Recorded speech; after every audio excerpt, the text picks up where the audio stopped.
네, 반갑습니다. 오늘이 1월 25일이네요. 1월달도 벌써 마무리 단계하고 있습니다. 날씨가 상당히 춥습니다. 감기 조심하시고 항상 건강에 유의하시기 바라겠습니다. 자, 오늘은 계속해서 느헤미야 7장과 8장을 함께 살펴보도록 하겠습니다. 지금 이스라엘 백성들은 BC 586년에 유다의 멸망으로 시드기야 왕 때 바벨론으로 포로 잡혀갔습니다. 하나님께서는 바사왕 고레스의 칙령을 통해서 수르바벨의 인도로 1차 이스라엘 백성이 바벨론 파사에서 바벨론을 파사가 지배했으니까요. 예루살렘으로 인도에 내는 49,897명이 1차 귀환 때 돌아왔고, 또 그 다음에 에스라의 2차 귀환은 BC 458년에 이루어졌습니다. 또 그리고 마지막 느헤미야의 3차 귀환은 BC 444년에 이루어졌습니다. 이와 같이 이스라엘 백성의 여러 왕들과 백성들의 잘못으로 바벨론으로 포로 잡혀간 것은 마귀의 세력에게 붙잡힌 것과 같아서 하나님의 백성으로서 살아갈 수 없는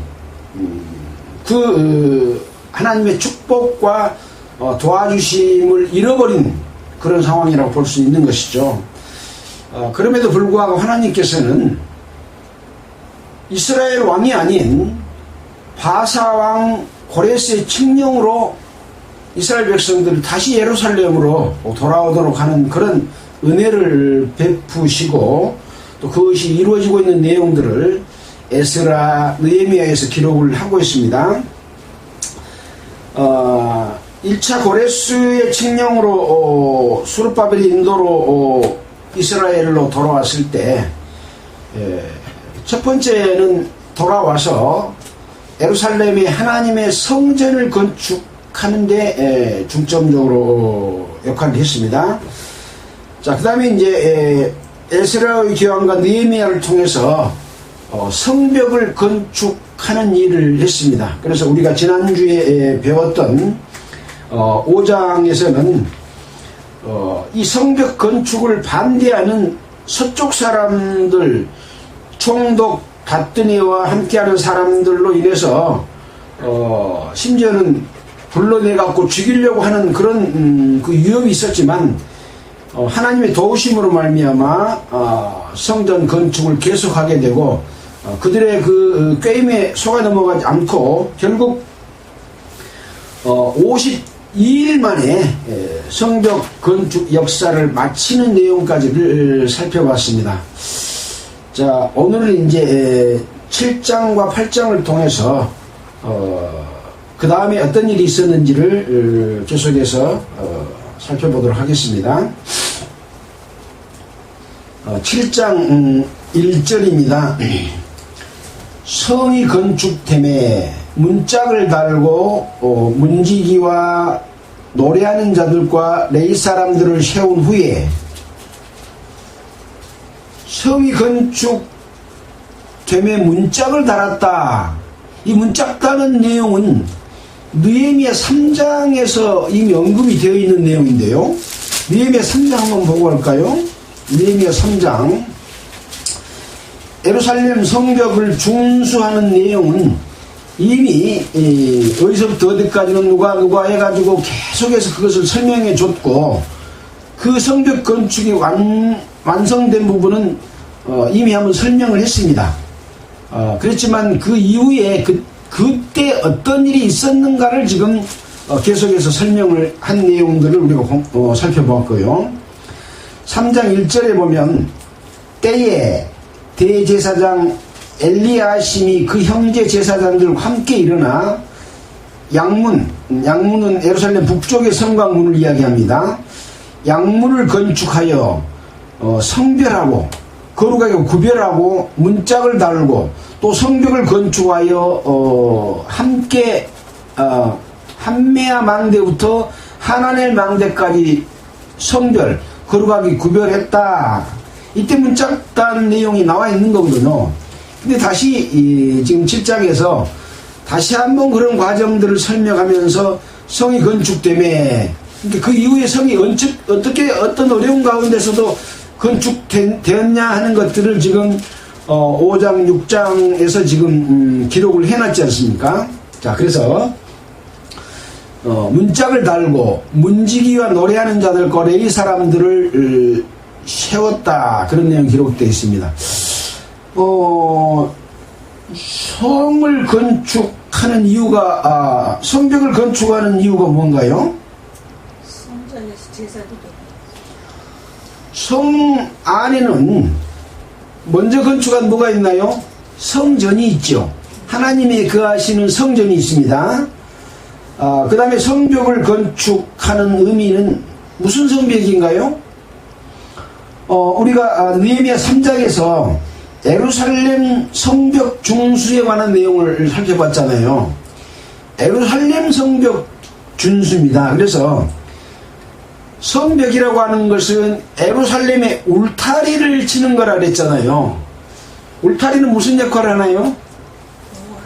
도적으로부터, 적으로부터 우리를 보호하는 것이라고 할 수 있는 것이죠. 그렇다면 여기에서 이 성벽을 건축한 것은 무엇을 지키려고 한 것입니까? 네. 하나님의 거하실 처소인 성전과 예루살렘, 그리고 하나님의 백성인 유다 백성들, 이스라엘 백성들을 지키려고 하는 것이죠. 누구로부터? 적들로부터. 다른 말로 바꿔서 말하면 마귀들로부터 지키려고 하는 이유로 성벽을 건축한 것이다 라는 것이죠. 아이러니하게도 이 성전을 짓도록 바벨론 포로 잡혀갔던 사람들을 바사가 바벨론을 점령하고 바사 왕이 하나님의 그 역사를 따라서 이스라엘 백성들을, 유다 백성들을 예루살렘으로 돌아가기 위해서 성전을 짓도록 하고 또 성벽을 건축하도록 한 것은 이방 왕을 통해서 하나님이 역사하신 거죠. 자, 그렇다면 그 이방 왕이 왜 이스라엘로 가서, 예루살렘으로 가서 이렇게 하도록 하는 겁니까? 여기에 이제 하나님의 뜻이 있다고 생각이 됩니다. 바벨론이나 바사는 이방 나라에 속하지 않습니까? 그래서 하나님께서는 그 나라의 왕을 통해서 자기 백성을 예루살렘으로 돌아오게 인도는 하시지만 그들이 하나님을 예배할 수 없는 사람들인 거죠. 그리고 하나님이 거하실 처소는 우리가 이미 공부했듯이 가나안입니다. 가나안에 또 예루살렘의 성소, 그렇기 때문에 하나님의 거하실 곳이 될 수가 없고 예배드리는 곳이 될 수도 없기 때문에 자기 백성을 자기의 곳으로, 하나님이 계시는 곳으로 옮겨서 거기에서 성전을 건축하고 성벽을 건축하고 이스라엘 백성들, 자기 백성들을 보호한다고 하는 그런 의미가 있는 것이죠. 이것은 현재 교회 시대에도 마찬가지입니다.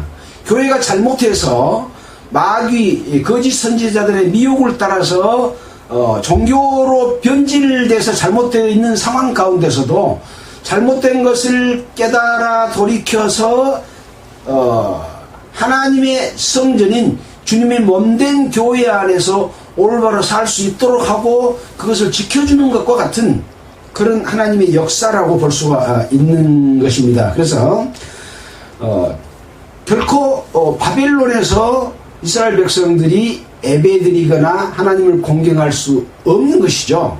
돌아와야 됩니다. 그래서 주님의 몸된 교회로 돌아오듯이, 뭐 지금 눈에 보이는 교회, 교파의 교회를 말하는 게 아닙니다. 주님의 몸된 교회라고 하는 것은 하나님이 거하시는 처소지 않습니까? 우리 몸이 주님의 성전인 것처럼 그런 의미를 생각하면서 이 내용을 살펴보는 게 중요하다라는 말씀을 깨닫게 됩니다. 자, 그래서 레위 사람들을 세운 후에 노래하는 자들과 레위 사람들을 세웠다 하는 것은 뭡니까? 이 문을 지키고 그 안에서 하나님께 예배드리고 하나님 앞에 제사드리기 위한 준비라고 볼 수 있는 것이죠. 내 아우 하나니와 영문에 관한 하나냐로 함께 예루살렘을 다스리게 하였는데, 하나냐는 위인이 충성되어 하나님을 경외하니 무리에게서 뛰어난 자라. 위인이란 말은 무슨 말인가요?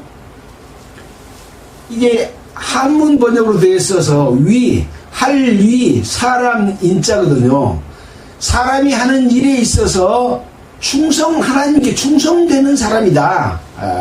여기 충성된다고 하는 말은 하나님 앞에 신실한 사람이다. 그런 얘기입니다. 충성되어 하나님을 경외함이 무리에게서 뛰어난 자라. 내가 저희에게 이르기를 해가 높이 뜨기 전에 예루살렘 성문을 열지 말고 아직 파수할 때에 곧 문을 닫고 빗장을 지르며 또 예루살렘 거민으로 각각 반차를 따라 파수하되 자기 집 맞은편을 지키게 하라 하였노니.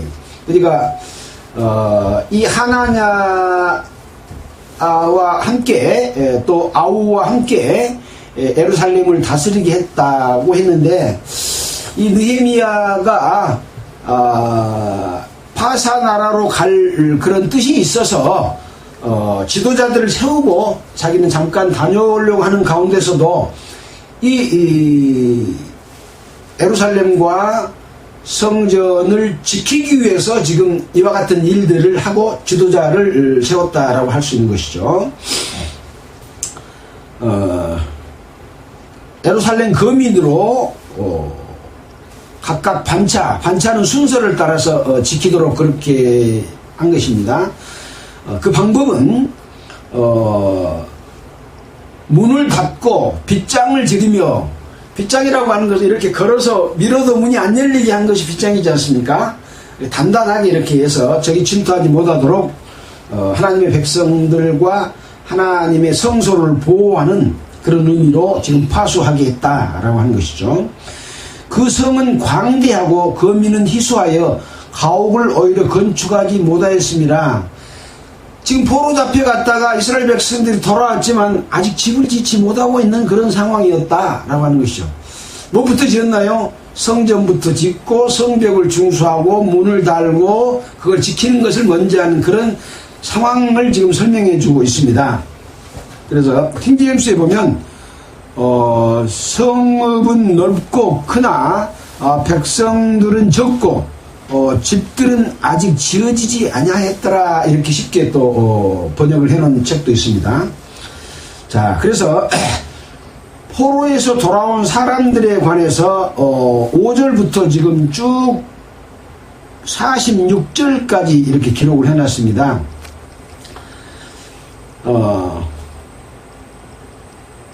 내 하나님이 내 마음을 감동하사 귀인들과 민장, 백성의 높은 사람이죠. 민장이죠.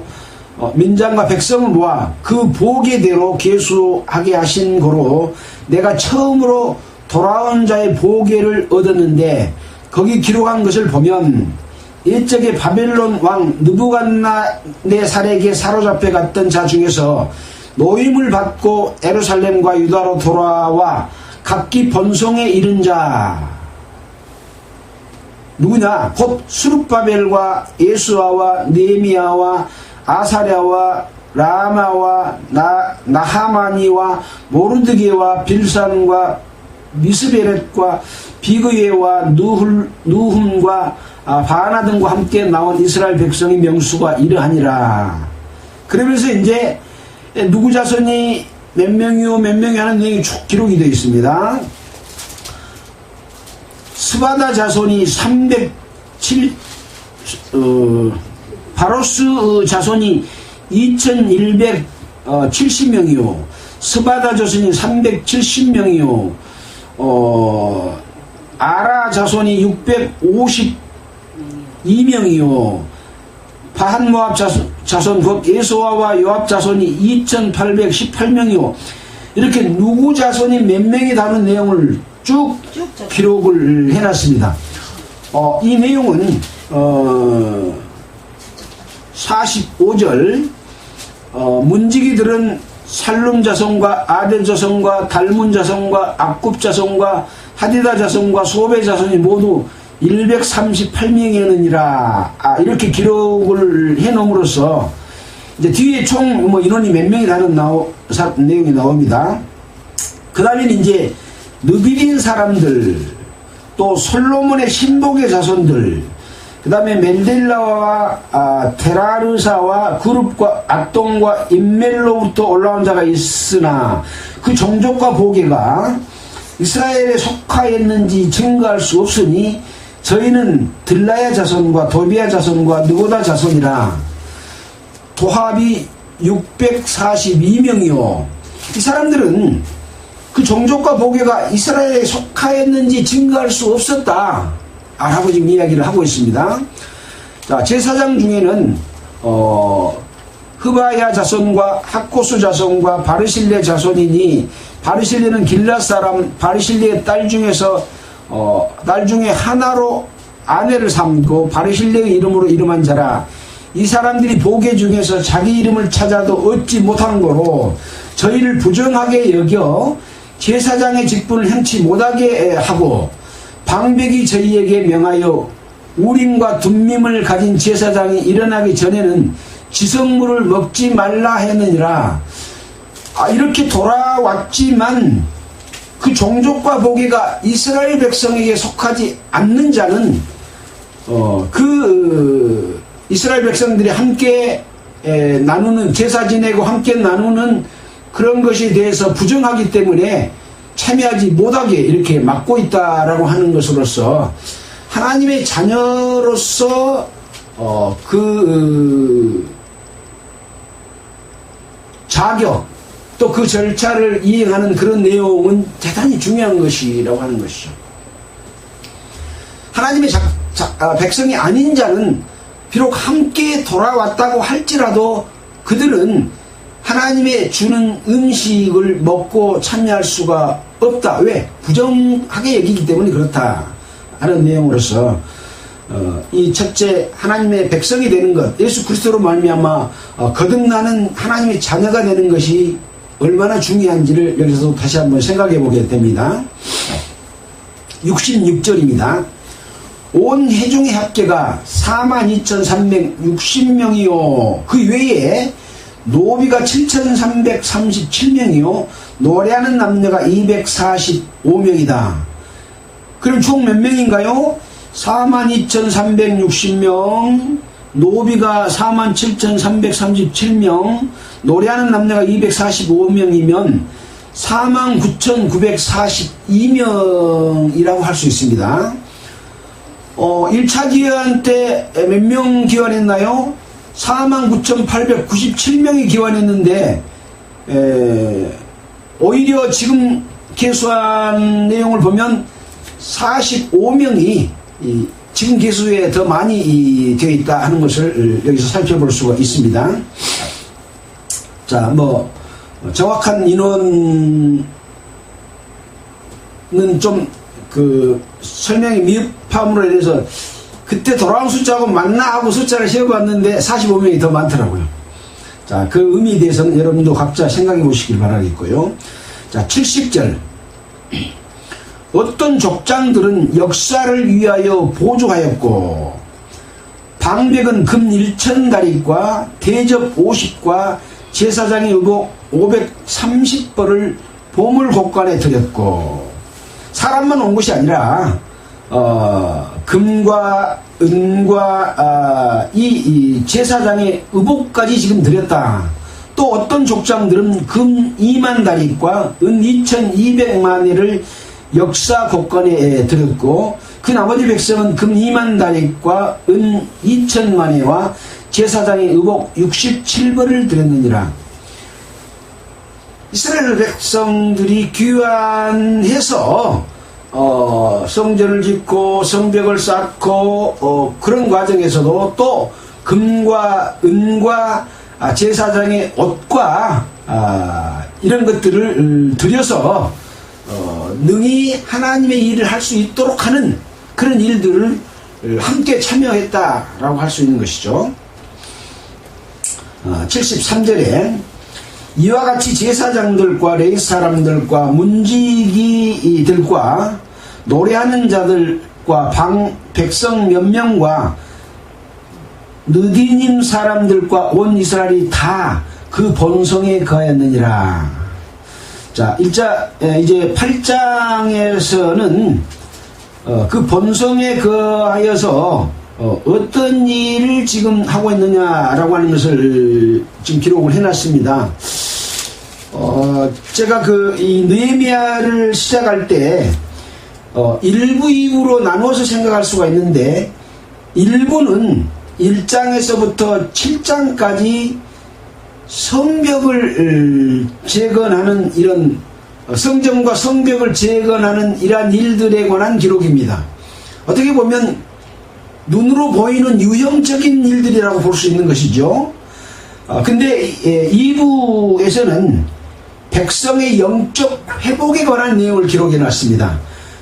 8장부터 13장까지 그런 내용을 기록해 놨고 그 이후에는 어떤 개혁을 했는가라고 하는 느헤미야 개혁에 관한 사항이 13장에 또 기록이 되어 있습니다. 그래서 외형적으로 어떤 것을 갖추는 것도 필요하지만 왜 보호받아야 되니까 그러나 그 내부에 있는 이스라엘 백성들을 하나님 앞에 정상적으로 제사 드리고 또 예배 드리고 하나님을 공경하도록 하는 그런 것도 함께 이루어지는 것이 진정한 개혁을 이루는 것이고 바벨론 포로잡에 갔던 이스라엘 백성들이 유다 백성들이 돌아와서 해야 될 일이라고 하는 것을 쭉 설명을 해놨습니다. 이런 내용들은 우리가 그동안에 배워왔던 성경 중에서도 어디가 전쟁에 있어서 붙잡혀갔다가 돌이켜서 회개하면 다시 돌아와서 이런 과정들을 거친 것은 여러 번 살펴봤던 내용이죠. 그래서 하나님의 역사의 기록은 패턴이 거의 똑같게 반복되고 있다. 아마 이 이후에도 또 반복되고 또 구체적인 내용들을 기록할 겁니다. 그래서 우리가 말했지 않습니까? 열왕기 상하까지 또 역대 상하까지 기록을 통해서 우리는 구약 전체를 공부하는 것과 마찬가지다. 그때 있었던 일들을 더 자세하게 기록해 놓은 것이 말라기까지의 기록이다라는 말씀을 드렸고 신약 성경은 예수님이 오신 이후에 성령이 임해서 그 성령의 역사로 교회가 이루어지고 그 교회의 잘잘못들을 사도 바울을 통해서 지적하고 고치게 하고 거룩한 주님의 몸된 교회를 이루어가는 내용들에 관한 내용이 사도행전인데 그 사도행전 속에서 이루어졌던 내용들이 로마서, 고린도전서, 고린도후서, 에베소서, 빌립보서, 갈라디아서 이 모든 내용들은 사도행전 속에서 이루어졌던 내용들에 관한 것을 기록해 놓은 것과 같은 것이거든요. 그래서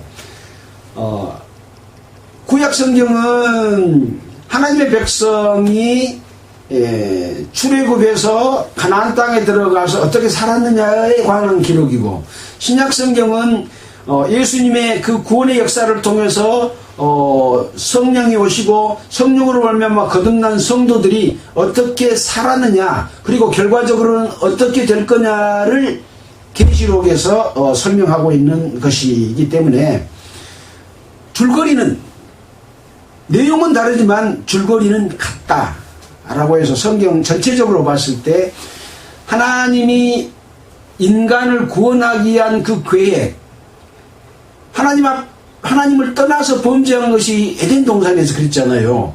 그 이후에 하나님이 인간을 구원하기 위해서 아브라함과 언약을 하고 그 역사가 이루어진 내용들을 기록해 놓은 것이거든요. 교회도 똑같이 이것이 반복되고 있다라는 것을 생각해 볼 수가 있습니다. 자, 8장 내용을 살펴보도록 하겠습니다.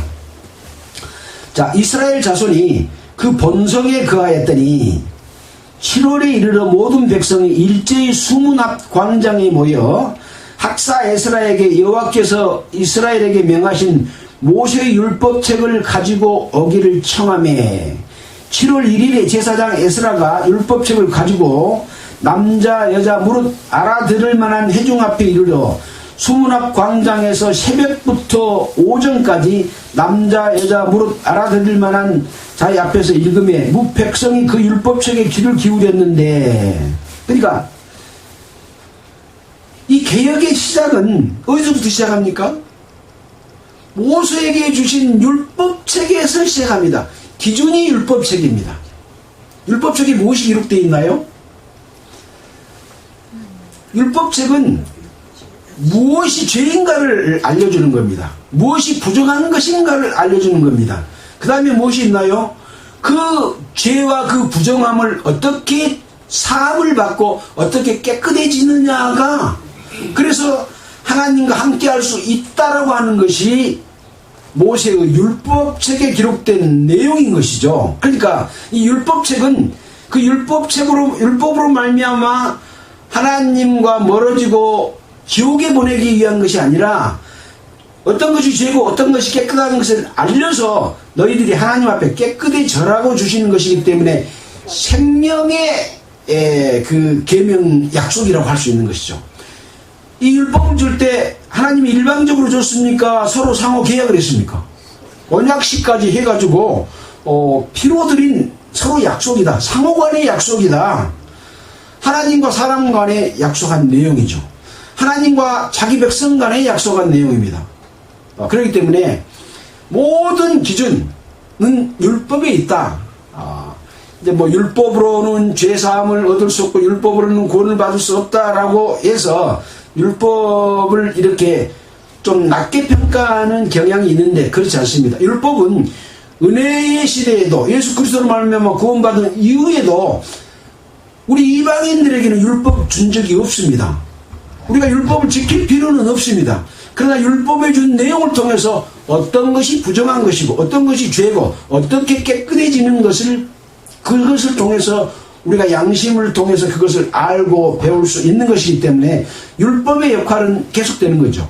그래서 예수님께서 내가 율법을 폐하러 온 것이 아니라 완전케 하러 왔다. 예수님께서 율법을 완전하게 이루어 주셨습니다. 우리가 율법을 지켜서 할 것이 없습니다. 예수 그리스도가 이루어진 은혜 안에서 우리는 그것을 깨닫고 은혜를 내가 얻으면 되는 것이죠. 은혜를 얻으려면 어찌해야 됩니까? 예수님의 뜻에 합치되도록 우리가 믿음을 갖고 그런 삶으로 말미암아 그것이 내 것이 되는 거죠. 은혜는 베풀어졌는데 내가 합치되지 못하면 내 것이 안 되는 것이거든요. 그래서 예수 그리스도를 통해서 이 세상의 모든 사람은 한 사람도 빠짐없이 다 구원을 해놨습니다. 그러면 다 천국 갑니까? 다 하나님의 백성이 됐습니까? 아닙니다. 그 뜻에 합치된 사람만 하나님의 백성이 되고 또 합치된 사람만 하나님께서 영원한 영광에 참여하게 해주신다라고 하는 것을 우리는 성경 전체를 통해서 확실하게 깨달을 수 있는 내용이라는 것이죠. 자, 그래서 그 기준은 율법이다. 그래서 그것을 남자 여자를 물어나고 다 자세하게 알려주는 또 해석해주는 그런 내용에 관한 것을 했다라고 하는 것이죠. 그때에 학사 에스라가 특별히 지은 나무 강단의 섬에 그 우편에 선 자는 막디다와 스마와 아나냐와 우리아와 힐기야와 마아시아요. 그 좌편에 선 자는 부다야와 미사엘과 말기야와 하숨과 하스박다나와 스가랴와 무술람이라. 학사 에스라가 모든 백성 위에 서서 저희 목전에 책을 펴니 책을 펼 때 모든 백성이 일어서니라. 이 율법책, 하나님이 주신 모세와 약속하신 이 언약책은 하나님의 그 역사로 주신 것이기 때문에 그 율법 앞에 모든 백성이 일어섰다. 존중해야 하는 그런 자신 거죠. 에스라가 광대하신 하나님 여호와를 송축하며 모든 백성이 손을 들고 아멘 아멘 응답하고 몸을 굽혀 얼굴을 땅에 대고 여호와께 경배하였었느니라. 이것이 바로 율법을 대하는 하나님의 백성들의 태도여야 된다라고 하는 것이죠. 7절입니다. 에스야와 바니와 세레바와 야민과 악굽과 사부디와 호디야와 마세야와 그리다와 아사랴와 요사밧과 하난과 블라와 이 사람들이 다 그 초소에 섰는 백성에게 율법을 깨닫게 하는데, 그러니까 율법을 알고 가르칠 수 있는 사람들은 그 백성들에게 다 율법을 깨닫게 하는데, 하나님의 율법책을 낭독하고 그 뜻을 해석하며 백성으로 그 낭독하는 것을 다 깨닫게 하며 백성이 율법의 말씀을 듣고 다 우는지라. 율법의 말씀을 듣고 왜 울었을까요? 왜 울었을까요? 그 밑에 보면 우는지라 다음에 총독 느헤미야와 제사장 겸 학사 에스라와 백성을 가르치는 레위인들이 모든 백성에 이르기를 오늘은 너희 하나님 여호와의 성일이니 슬퍼 말며 울지 말라. 왜 울었냐? 슬퍼서 울었다. 왜 슬플까요? 하나님이 주신 율례와 계명들은 거룩한 것이고 반드시 우리가 지켜야 될 것인데 그렇게 하지 못함으로 말미암아 바벨론으로 포로 잡혀갖고 왕들의 두 눈이 뽑히고 그런 지옥을 당했다. 그러니까 그것이 슬픈 거죠. 율법을 통해서 자기들의 잘못한 것이 무엇인가를 다시 한번 되새겨서 깨닫게 되는 그런 것을 통해서 슬픔을 가졌던 겁니다. 자, 그러니까 이제 이 율법을 지금 가르치고 있는 느헤미야와 제사장 겸 학사 에스라와 백성을 가르치는 레위 사람들이 오늘은 너희 하나님 여호와의 거룩한 날이니 슬퍼 말며 울지 말라라고 한 거죠. 느헤미야가 또 이르기를 너희는 가서 살찐 것을 먹고 단 것을 마시되 예비치 못한 자에게는 너희가 나눠주라. 이날은 우리 주의 성일이니 근심하지 말라. 여호와를 기뻐하는 것이 너희의 힘이니라. 여호와를 기뻐하는 것이 힘이다. 레위 사람들도 모든 백성을 정숙해 하여 이르기를 오늘은 성일이니 마땅히 종용하고 근심하지 말라 하며 모든 백성이 곧 가서 먹고 마시며 나누어 주고 크게 즐거워하였으니 이는 그 읽어 들린 말을 밝히 알미니라. 율법을 알고 우리가 그동안에 잘못한 것을 다시 한번 느끼게 되고 슬퍼했지만 지금 그럼에도 불구하고 우리를 다시 예루살렘으로 돌아오게 해주시고 또 성전을 짓게 해주시고 성벽을 건축하게 하고 하나님을 공경할 수 있도록 해주고 오늘은 거룩한 성회다 라고 해준 걸로 인해서 그것을 깨닫고 밝히 알았기 때문에 즐거이 먹고 가서 나누어 마셨다 라고 하는 내용이 기록되어 있는 거죠. 자, 그래서 여기서 보면 레위 사람들의 얘기를 여호와의 성일이다 라고 했는데 지금 이루어지고 있는 이 내용은 보면 2절에 이런 내용이 있습니다. 7월 1일은 무슨 날인가요? 7월 초 1일은 안식일이고 나팔절을 지켜야 되는 날입니다. 그 절기를 지금 지키고 함께 먹고 마시고 즐거워하라는 것이죠. 나팔절, 이스라엘 백성에게는 7절기가 있는데 6월절, 그 다음에 무교절 다음에는 초곡절, 첫 열매를 드리는 것과 같은 거죠. 그 다음에는 오순절, 성령이 오시는 것과 같은 거고, 그 다음에가 나팔절이거든요. 나팔절은 예수 그리스도의 재림을 의미하고 그 다음에 절기는 대속죄일이거든요. 대속죄일은 그 예수 그리스도의 재림으로 말미암아 구원받지 못하고 이 땅에 남아있는 자들에게 7년 대환란이 일어나는 그 속죄일, 대속죄일입니다. 이 대속죄일이 끝나면 어떤 날이 옵니까? 마지막 절기는 초막절입니다. 여기서는 속죄일에 관한 내용이 빠졌고 바로 초막절로 넘어가는 내용까지가 기록이 되어 있습니다. 살펴보겠습니다.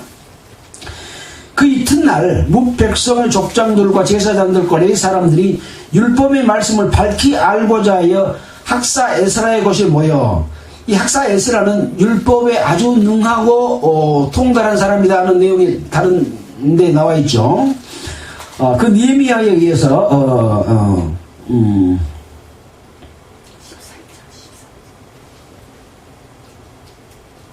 에스라의 곳에 모여 율법책을 본즉 여호와께서 모시로 명하시기를 이스라엘 자손은 7월 절기에 초막에 거할지니라 하였고, 또 일러스되 모든 성읍과 예루살렘에 공포하여 이르기를 너희는 산에 가서 감람나무 가지와 들감람나무 가지와 화석류 나무 가지와 종려나무 가지와 기타 무성한 가지를 취하여 기록한 바를 따라 초막을 지으라 하였는지라.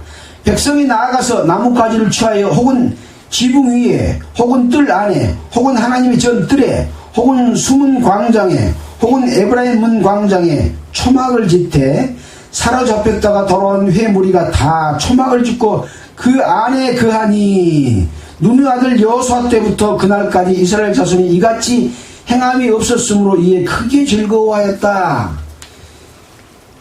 아까 지금 오늘은 거룩한 날이니 함께 즐거워하고 음식을 먹으라고 한 것은 나팔절이죠. 안식일이었고 7월 초 1일에 이루어진 날이고, 지금 여기는 그 다음에 이어지는 내용은 초막을 짓고 그 초막 안에서 쉬도록 하는, 그 안에서 즐거워하는, 크게 즐거워하는 그런 초막절을 지키는 내용이 기록이 되어 있습니다. 자, 그 다음 내용은 무엇인가요? 18절에 에스라는 첫날부터 끝날까지 날마다 하나님의 율법책을 낭독하고 무리가 7일 동안 절기를 지키고 제8일의 규례를 따라 성회를 열었느니라.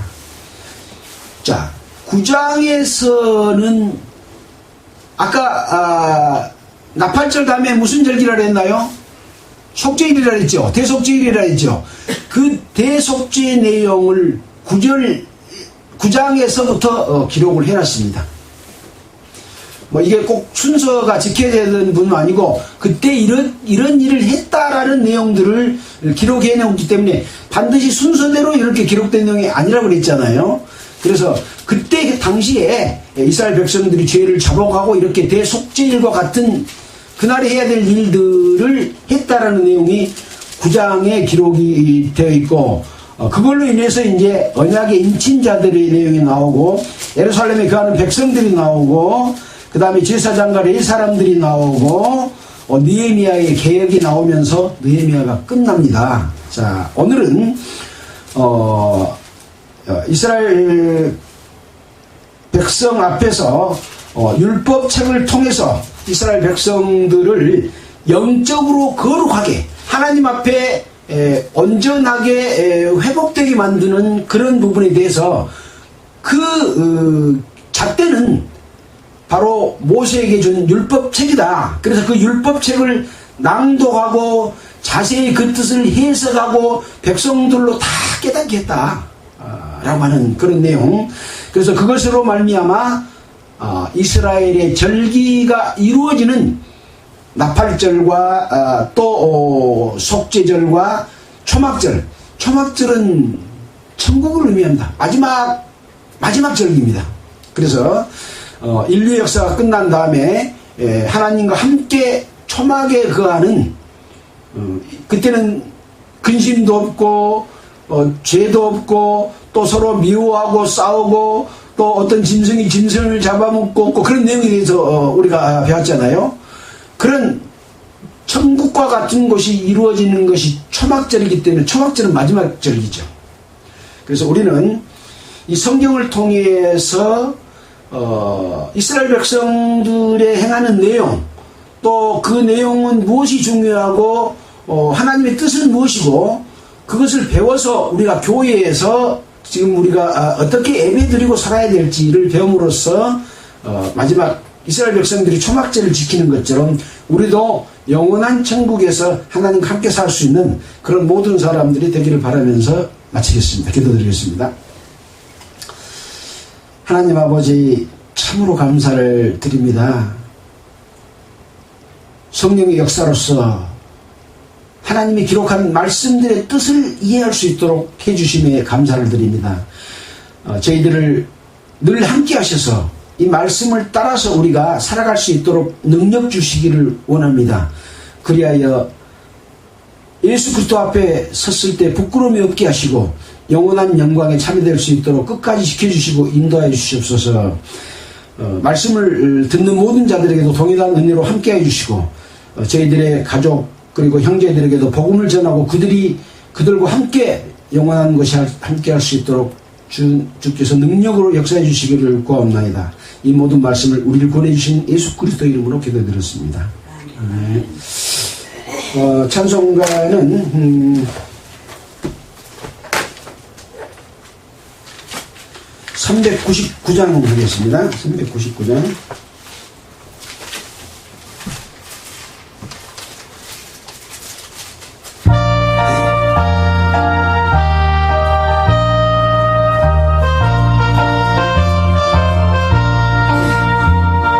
주의 약속하신 말씀 위에서 영원토록 주를 찬송하리라. 소리 높여 주께 영광 돌리며 약속 믿고 굳게 서리라. 굳게 서리 영원하신 말씀 위에 굳게 서리.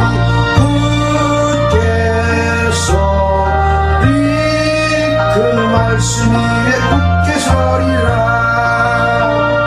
주의 약속하신 말씀 위에서 세상이 없는 내게 엄습할 때에 말씀으로 힘써 싸워 이기며 약속 믿고 굳게 서리라.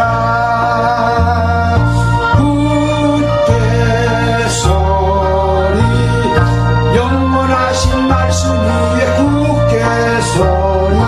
굳게 서리 그 말씀 위에 굳게 서리라. 주의 약속하신 말씀 위에서 영원하신 주의 사랑 힘입고 성령으로 힘써 싸워 이기며 약속 믿고 굳게 서리라. 굳게 서리 영원하신 말씀 위에 굳게 서리. 굳게 서리 그 말씀 위에 굳게 서리라.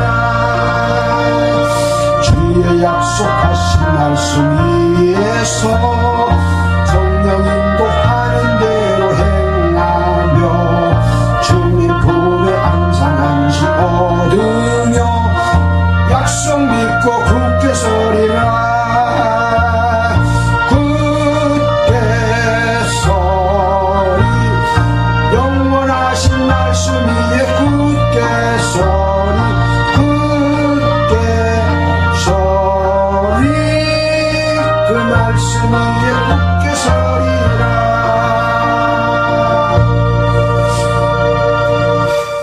우리가 설 수 있는 곳은 하나님이 우리와 약속에 씌워주시고 이루어지신 그 말씀 위에 서는 것이 굳게 서는 것입니다.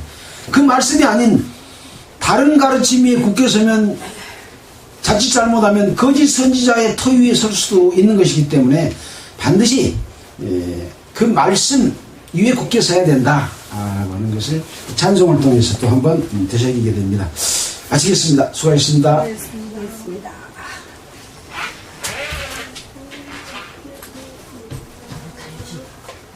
송기철님이 시청하셨다니 송기철이가 누구지? 그죠? 어머, 그거 하나 사셔. 그거 하나 사셔. 그거? 여기 나와서 아니